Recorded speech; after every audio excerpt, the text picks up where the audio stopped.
रमा, कहाँ हो तुम? अभी अभी सपना का फोन आया था। आज दामाद जी की छुट्टी है तो सपना और दामाद जी दोनों बच्चों के साथ घर आ रहे हैं। खाने की तैयारियां कर रही हो तो खाने पीने में ये चीजें बना लो।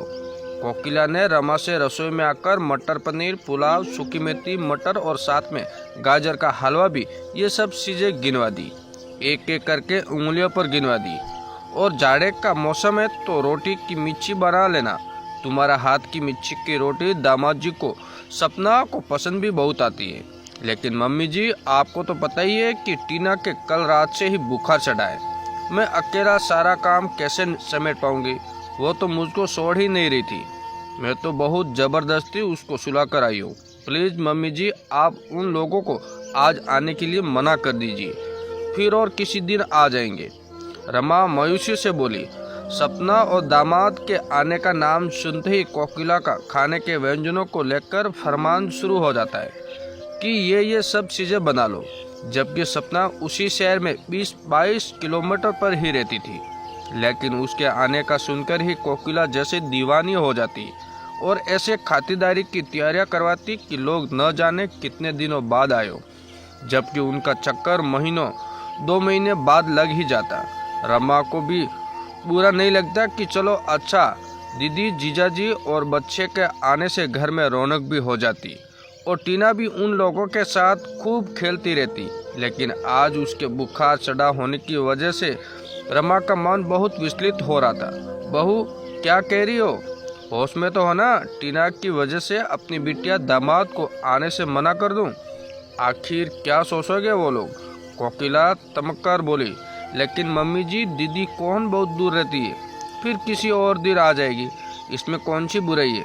अगर टीना के बुखार ना चढ़ा होता, आप तो जानती हैं कि वैसे तो मैं तो खुद ही नहीं मना करती। रीमा लाचारी से बोली। मैं कुछ नहीं जानती, मैं नहीं मना करूंगी, वो लोग 1 घंटे में पहुंच जाएंगे। कोकिला इतना कहकर चुपचाप बैठ गई। काम तो उनसे कुछ हो नहीं पाता था, बस बैठे बैठे हुक्म चलाना जानती थी। रमा अंदर कमरे में आई तो टीना निप्पल मुंह लगाए शांत सो रही थी। रमा ने उसका माथा छूकर देखा। उसका बुखार अभी भी कम नहीं हुआ था।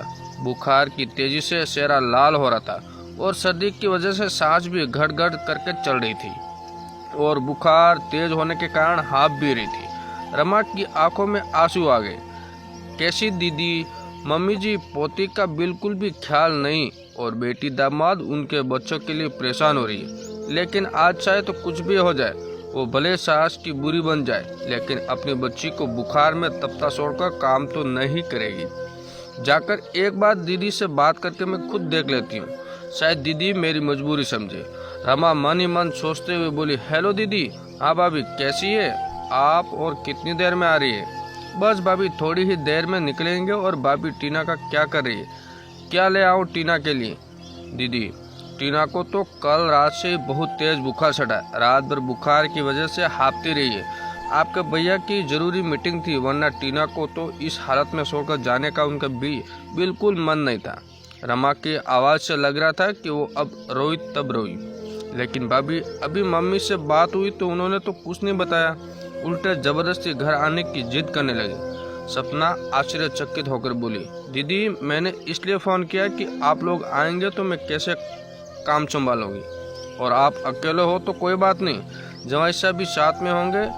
रमा दुखी और बोली। भाभी, आप परेशान क्यों हो रही है? हम लोग तो वैसे भी आने वाले नहीं थे, लेकिन मम्मी ही जिद करने लगी। बल्कि सौरभ को तो अपनी गाड़ी सर्विस के लिए डालनी थी। दीदी, मैंने मम्मी जी से कहा कि वो आप लोगों से कोई और दिन आने के लिए बोल देंगे, लेकिन वो तो मेरे ऊपर नाराज होने लगी। रमा सचमुच कोकिला के व्यवहार से दुखी थी।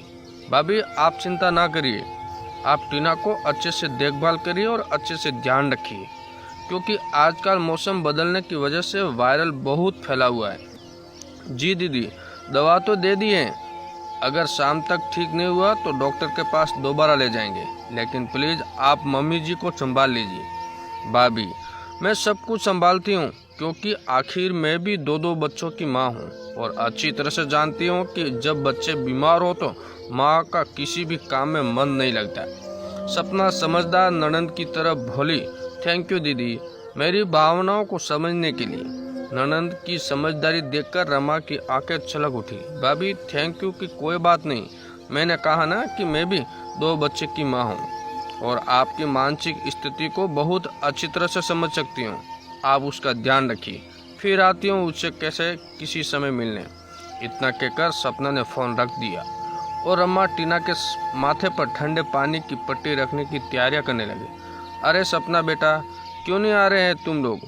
हम लोग तो तुम्हारा इंतजार कर रहे हैं। नहीं मम्मी, सौरभ तो बिल्कुल भी नहीं तैयार हो रहे हैं। उनको अपनी गाड़ी की सर्विसिंग भी करवानी और भी कुछ जरूरी काम निपटाने और बच्चों को भी स्कूल से बहुत होमवर्क मिला है, वो भी पूरा करवाना है। हम लोग तो आते ही रहते, फिर किसी और दिन आ जाएंगे। उधर से सपना पर बोली ठीक है बेटा। कोकिला ने निराश होकर फोन रख दिया।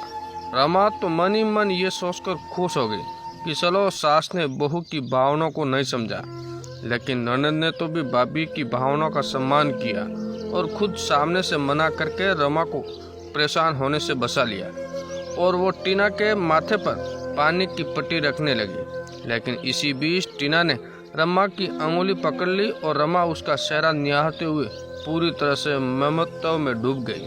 दोस्तों, ये कहानी आपको कैसी लगी? अच्छी लगी हो तो लाइक, शेयर और सब्सक्राइब जरूर कीजिए। Thanks for watching.